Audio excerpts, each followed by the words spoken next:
चलिए इस वीडियो की हम आज शुरुआत करते हैं। आज का जो हमारा वीडियो बेसिकली है कृषि पर कि ऐसा कौन या जो कोरोना वायरस है इसके बाद ऐसा कौन आ गया है जो कि कृषि जो भाई हमारे जो अन्नदाता है उनका नया दुश्मन बन गया है। तो चलिए हम देखते हैं, इस वीडियो की शुरुआत करते हैं। इस वीडियो को लास्ट तक देखें ताकि जो भी इंपॉर्टेंट पॉइंट्स है वह आपसे कहीं छूट ना जाए।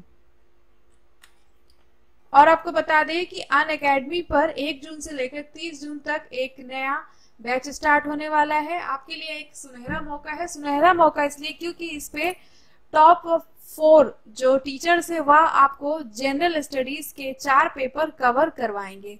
सबसे पहले अगर हम बात करें तो शेखर खन्ना जो कि ज्योग्राफी की क्लास लेंगे, उसके बाद करमवीर सिंह जो कि इकोनॉमिक्स की क्लास लेंगे, सूर्य प्रताप सिंह पॉलिटी की क्लास और अमित कुमार सर जो है वह हिस्ट्री की क्लास लेंगे।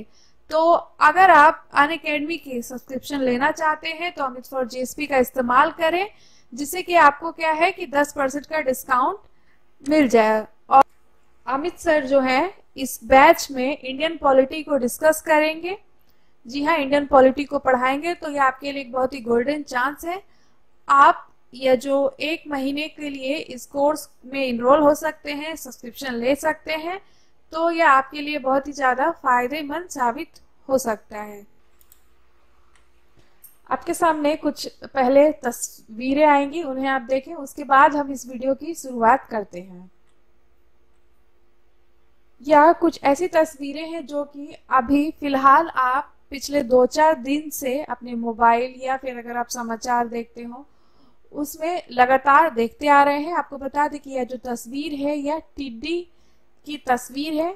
एक ऐसा कीट जो कि देखते देखते पूरी फसल को चट कर जाए और एक पेड़ बोल सकते हैं इसे, एक अगर बोल सकते हैं कि एक हरा पेड़ अगर उसके सामने दिख जाए तो वह देखते देखते पूरी जो हरे हरे पत्ते हमें दिख रहे हैं सामने, एक अच्छा नजारा दिख रहा है, वह पूरे तरीके से गायब हो सकता है।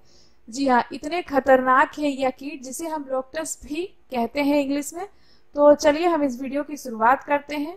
एक और तस्वीर आपके सामने इस तरीके से भयंकर और विकराल रूप में पूरे जो ऊपर का एरिया है यानी ये मध्य प्रदेश, यूपी, गुजरात, हरियाणा, नई दिल्ली, ये वाला जो एरिया है वहां पर पूरे तरीके से कह सकते हैं आतंक मचाया है इन लोकटस ने।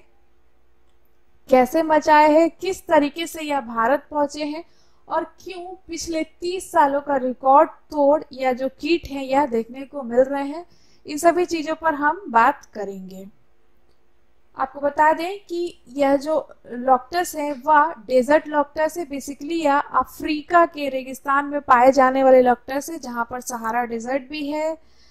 तो आपको बता दें कि यह जो लोकटस है लगभग इनकी 10,000 प्रजाति है, जिसमें से एक यह डेजर्ट लोकटस है। तो आप सामने में देख सकते हैं इस तरीके से यह कुछ ब्राउन तरह का है और कुछ यह अलग प्रजाति भी है। बेसिकली यहाँ पर आपके सामने 4 प्रजाति दिख रही है क्योंकि 10,000 स्पीसीज है तो इन्हें दिखाना थोड़ा मुश्किल है। तो इन चारों में से जो आपके सामने यह लोकटस दिख रही है यह डेजर्ट से संबंधित है। आइए हम देखते हैं सबसे पहले कुछ पॉइंट्स।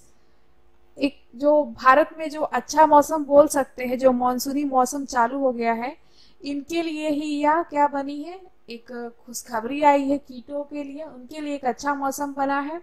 लेकिन हमारे लिए यह अच्छे मौसम के साथ मुसीबत भी बन गया है। बेसिकली जो कृषि लोग हैं उनके लिए यह मुसीबत बनकर सामने आया है। दुनिया के सबसे प्राचीन कीट पतंगों में से एक है, यह टिड्डी भी इन्हें कहा जाता है। इनके दल हैं, बेसिकली पूरे ग्रुप में है। इस साल भारत में अफ्रीका देशों से चलकर यमन, ईरान, अफगानिस्तान, पाकिस्तान से होते हुए गुजरात, राजस्थान में प्रवेश कर गया है। ये हाई अलर्ट पर ये सारे इलाके हैं। जी हाँ, ये सारे जो इलाके हैं वो पूरी तरीके से हाई अलर्ट पर हैं। ये तेज हवा के कारण और नमी के कारण भारत में इंटर कर गए हैं। अगले 30 सालों का रिकॉर्ड टूट चुका है। बेसिकली बोल सकते हैं कि इससे पहले भी इन कीटों को देखा गया है, लेकिन इस साल बहुत ही भयंकर मात्रा में यह भारत में घुस चुके हैं। हम इसे आइए देखते हैं और आपको बता दें कि डे बाय डे इनकी जो संख्या है वह बढ़ती ही जा रही है और इनकी जो एक्टिविटी है वह भी कुछ अलग अलग हमेशा देखी जा रही है। आपके सामने यह दिख रही है, यह लगभग 1 से 4 सेंटीमीटर लंबी होती है। एक दिन में 100 से 200 किलोमीटर तक लंबा रास्ता तय कर लेती है। 2 गुना अपने शरीर से 2 गुना ज्यादा खाना खा सकती है ये। 1 वर्ग मीटर फैली टिड्डी यानी यह जो लॉक्टस आपके सामने दिख रही है, या 3500 व्यक्तियों का खाना खा सकते हैं। जी हाँ, अगर यह 1 वर्ग मीटर में फैल गए हैं तो यह एक बार में 3500 व्यक्तियों का खाना इनका झुंड खा सकता है। यह पेड़ के पेड़, खेत के खेत गायब कर सकते हैं। इतनी छोटी सी जो चीज आपके सामने दिख रही है, इनका जो लाइफ साइकिल होता है वह 90 दिन का होता है। इनसे बेसिकली कोई बीमारी नहीं है या इंसानों पर हमला नहीं करते हैं। इनका जो भोजन क्या है, हरी पत्तियां हैं, हरे तने हैं, कुल मिलाकर हरी जो चीजें देखने को मिलती है, हरे अनाज, फसल, यह सारे इनके भोजन है जिस पर यह अटैक करते हैं और इन्हें पूरे तरीके से चट कर जाते हैं देखते ही देखते। और आपको बता दें कि अंधेरे में या शाम यानी कि जैसे कि सूरज जो है जब सेट हो जाता है, जब हाँ, सूर्य जब अस्त हो जाता है उसके बाद यह उड़ते नहीं है। तो इस समय ही इन पर कीटनाशक छिड़का जा रहा है ताकि इनकी जनसंख्या को कम किया जा सके। तो जैसे कि आप यहाँ पे देख रहे हैं कि यह 90 डे का लाइफ साइकिल है। हम इसे देखेंगे कि किस तरीके से इसे शुरुआत में ही रोके जाने की कोशिश की जा रही है। तो चलिए देखते हैं। जैसा कि मैंने आपको कहा कि इनकी 10,000 अलग अलग प्रजाति है, जिसमें से यह डेजर्ट लॉक्टस देखने को मिला है भारत में। यह नॉर्थ अमेरिका, मिडिल ईस्ट और इंडिया सब कॉन्टिनेंट में मिलते हैं। बेसिकली यह सभी महाद्वीपों पर मिलते हैं, लेकिन यह अंटार्कटिका पे नहीं मिलते हैं क्योंकि वहां पर क्या है कि बहुत ज्यादा बोल सकते हैं बर्फीला इलाका है, इसलिए। और आपको बात बता दें कि इन्हें नमी और गर्म यानी कुल मिलाकर बोल सकते हैं इन्हें आर्द्र मौसम में ही यह बड़े होते हैं। इनकी उत्पत्ति भी आर्द्र मौसम में ही होती है। आर्द्र मौसम अर्थात बोल सकते हैं कि गर्मी, पसीने वाली यानी जो चिपचिपी वाली गर्मी लगती है हमें इस मॉनसून के समय, इस समय ही यह बेसिकली बड़े होते हैं।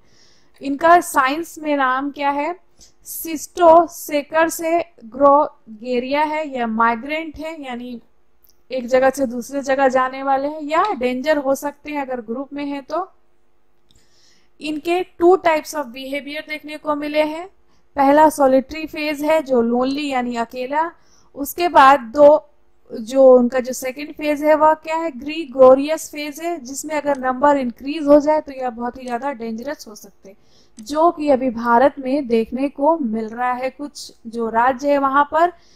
बात करें फीमेल लॉक्टस की तो यह 90 जो इनका साइकिल जो है 90 दिन का है, जिसके बीच यह एग भी देती है। तो कुल मिलाकर अगर बात करें तो इनका जो साइकिल एरिया है वह 60 to 90 डेज का है, जिसमें यह पैदा भी होते हैं, बड़े भी होते हैं और अपना जो प्रजनन है या जो भी बोल सकते हैं जनसंख्या बढ़ाने की प्रक्रिया है यह भी इसी बीच होती है। सबसे पहले हम देख लेते हैं इनका साइकिल क्या है। जैसे कि आप सामने देख सकते हैं, सबसे पहले यह एग में होते हैं, उसके बाद आफ्टर 2 हफ्ते बाद यह निफ यानी बिना इनको ये वाला जो स्टेज है इसमें इनके पंख नहीं होते। इसके बाद जब ये एडल्ट होते हैं यानी 4 to 7 वीक में ये एडल्ट होते हैं और इनके पास यह पंख आ जाती है। तो आपको बता दें कि ये जो एरिया आप देख रहे हैं यानी ये जो साइकिल देख रहे हैं, ये वाला स्टेज नीफा वाला, इस पे ही बेसिकली कीटनाशक छिड़कने की कार्यवाही या बोल सकते हैं कि अलग अलग राज्यों के द्वारा जो भी लोग इस पे लगे हुए हैं उनका कहना है कि जो ये कीटनाशक का जो सेकेंड स्टेज है जिस पर इन्हें पंख नहीं होते, जब ये उड़ नहीं सकते, उसी समय इसे खत्म करने की कोशिश की जा रही है ताकि इन्हें पंख ना हो और ये और अपनी जनसंख्या को बढ़ा ना पाए। तो अभी तक हमने देखा है इनकी प्रजाति, इनका जो लाइफ साइकिल है, इनका जो बर्थ साइकिल है किस तरीके से है। अब हम जो बेसिकली इससे जो मुद्दा है उस पर आते हैं। बेसिकली क्या है कि जब या किसानों के खेतों पर इस तरीके से अटैक कर रहे हैं तो किसानों की जो फसल है वो पूरी तरीके से गायब हो जा रही है, पूरी तरीके से नष्ट कर दे रहे हैं हरा होने के कारण, जिसके कारण किसानों को बहुत ज्यादा तो नहीं लेकिन भारी मात्रा में बोल सकते हैं नुकसान हो रहा है। ऑलरेडी इससे पहले पूरे भारत में कोरोना वायरस का प्रहार चल रहा है, जिसके कारण किसान ऑलरेडी परेशान है। खेतों में काम नहीं हो रही है, खेतों में जो फसल है उनकी कटाई नहीं हो पा रही है, क्योंकि मजदूर और जो लोग हैं उनकी गैदरिंग नहीं हो पा रही है। इसके बाद अब यह क्या है, एक तो यह जो मॉनसून है हमारा वह गड़बड़ है, कभी अरेबियन सी में, कभी हिंद महासागर में, तो कभी बे ऑफ बंगाल में साइक्लोन देखने को मिल रहा है, आंधी तूफान वाला मौसम बना हुआ है। तीसरा यह जो कीट वाले यानी जो लॉक्टस है इनका प्रहार देखने को मिल रहा है। तो इन सभी तीनों चारों का जो है पूरे तरीके से बोल सकते हैं कि काल जो बना हुआ है किसानों के लिए, इससे किसान जो है बेहद ही परेशान देखने को मिले हैं। और इससे पहले आपको बता दें कि WHO ने भी इस पर अपनी टिप्पणी की है। उन्होंने कहा है कि इसे अगर जल्द से जल्द रोका नहीं गया तो यह बहुत ही विशाल रूप ले सकते हैं। WHO के द्वारा और यूनाइटेड नेशन के द्वारा भी कुछ बोल सकते हैं सलाह दी गई है इस पर। अब हम बात करते हैं कि अभी फिलहाल ऐसी कौन सी फसल लगी हुई है भारत में जिसे बचाने की जद्दोजहद जारी की है। हम देखते हैं आगे। बेसिकली भारत में 3 तरह की फसल होती है, खरीफ, रबी, जायद। अभी जून से जुलाई में क्या है, इसके बीज लगाए जाते हैं। इससे पहले जो हमारी फसल थी भारत में जो लगी हुई थी उसे काट ली गई है, या जो इससे पहले की जो फसल होती है हमारे यानी जून से जुलाई के पहले की फसल है उसे काट ली गई है। अब इसकी बुआई की समय आई है, यानी मानसून के समय ही यह फसल को लगाया जाता है। और दक्षिण पश्चिम मानसून जो है इसके लिए लाभदायक होती है। जैसा कि आप देख रहे हैं यहाँ पे क्या है, अधिक तापमान और आर्द्रता वाले जो एटमॉस्फेयर है इन्हें पूरे तरीके से पनपने में बोल सकते हैं कि मानसून इनके अनुरूप है, इसलिए यह दिन पर दिन बढ़ते जा रहे हैं और भारत की तरफ ज्यादा से ज्यादा आते जा रहे हैं। फसलें क्या हैं खरीफ में, जो कि जून से जुलाई तक बोई जाती हैं, मूंग, रागी, बाजरा, मूंगफली, ज्वार, तंबाकू, सोयाबीन, धान, यह सारी फसलें। उसके बाद अगर हम बात करें थर्ड, रबी जो फसल है यह ठंड में लगाई जाने वाली फसल है, मई में इनकी कटाई कर ली जाती है। इसके लिए जो मौसम है अधिक तापमान और हल्की धूप इसके लिए कारागार है, इसलिए इसे शीतकाल या ठंड में लगाया जाता है, जिसमें गेहूं, जौ, मटर, सरसों, आलू, मसूर और इत्यादि और भी फसलें हैं।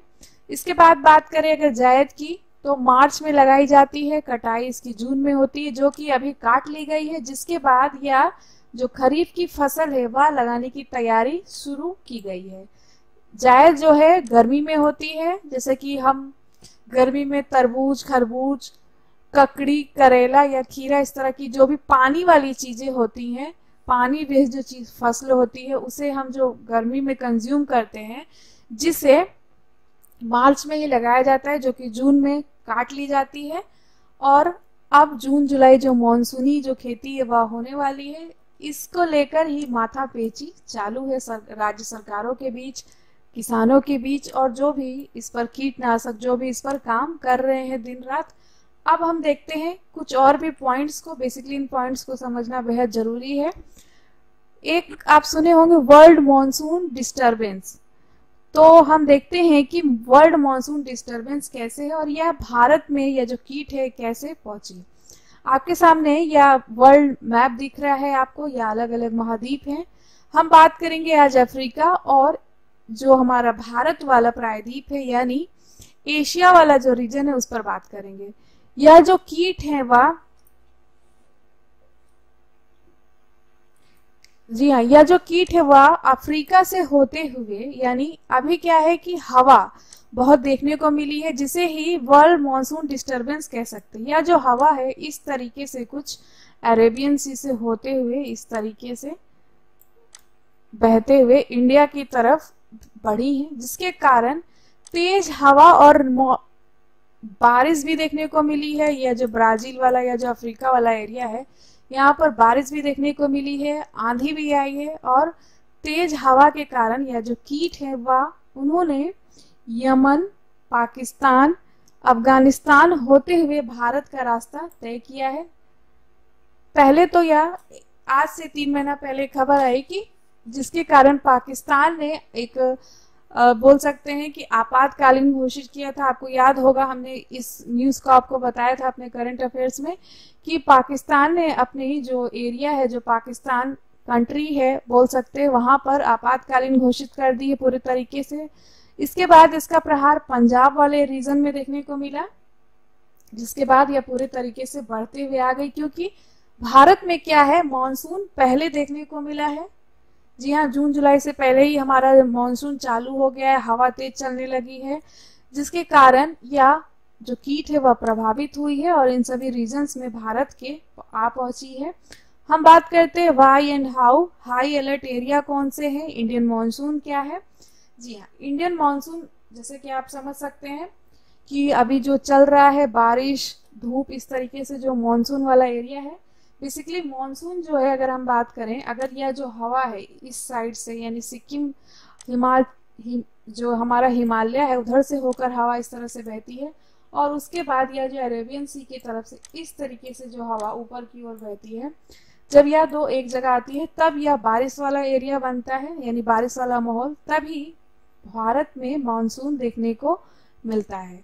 जी हाँ, यह जो मानसून है इसके कारण ही यह कीट क्या है, यह जो पाकिस्तान वाला एरिया आप देख रहे हैं, यहाँ से होते हुए सबसे पहले पंजाब, हरियाणा, दिल्ली, पंजाब, मध्य प्रदेश, गुजरात, महाराष्ट्र, उसके बाद हम बात कर सकते हैं यूपी वाला एरिया में इस तरीके से घुस गई और इस तरीके से परेशानी देखने को मिल रही है। इसके लिए प्रिवेंशन भी जारी किए गए हैं कीटनाशक दवाइयों को छिड़कते हुए, और कहा गया है कि इस पर जल्द से जल्द काबू पा लिया जाएगा। बेसिकली यह जो 90 डेज का उनका लाइफ साइकिल है, इससे पहले इसे खत्म करने की कोशिश की जा रही है और हाई अलर्ट जितने भी राज्य हैं वहां पर कुछ अलग से इसके भी प्रिवेंशन राज्य सरकार के द्वारा जारी कर दी गई है। और इसके लिए जो आपदा प्रबंधन, जो डिजास्टर मैनेजमेंट जो भारत में एग्जिस्ट करती है, एक संगठन या बोल सकते हैं, इसके लिए जो काम करती है वह भी इस पर पूरे तरीके से काम कर रही है। तो इस वीडियो में इतना ही। आप अमित सर को इस लिंक पर फॉलो कर लें और अमित फॉर जीएसपी कोड का इस्तेमाल करें, जिससे कि आपको 10% का डिस्काउंट मिल जाएगा।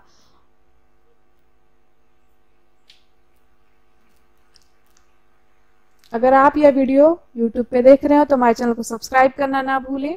आप हमें हमारे टेलीग्राम ग्रुप पर भी ज्वाइन कर सकते हैं, जहां पर सर के द्वारा जो भी क्लास ली जा रही है उसकी नोटिफिकेशन आपको मिल जाएगी। बेल आइकन को प्रेस कर ले ताकि जो भी वीडियोस लाएं उसकी अपडेट आपको सबसे पहले मिले। इस वीडियो को लाइक करना ना भूलें, इसे शेयर करना ना भूलें। इस वीडियो को लास्ट तक देखने के लिए आपका धन्यवाद।